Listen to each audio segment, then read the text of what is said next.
How to add extension repositories to Cloudstream.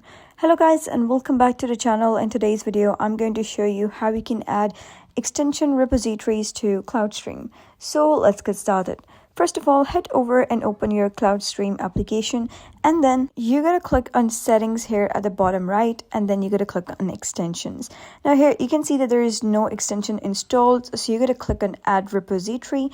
So to get the repository, you gotta head over to any search engine and you gotta search for Cloudstream extension, and then you gotta click on this one that is by Mirages. And here you gotta scroll down and you'll be able to see a couple of repository extensions over here. So you can select any of the repository extension that you want, for example this one, and once you click on that, you'll be redirected to the Cloudstream application, and it would say loaded mega extension, and you can see the extension has successfully been added.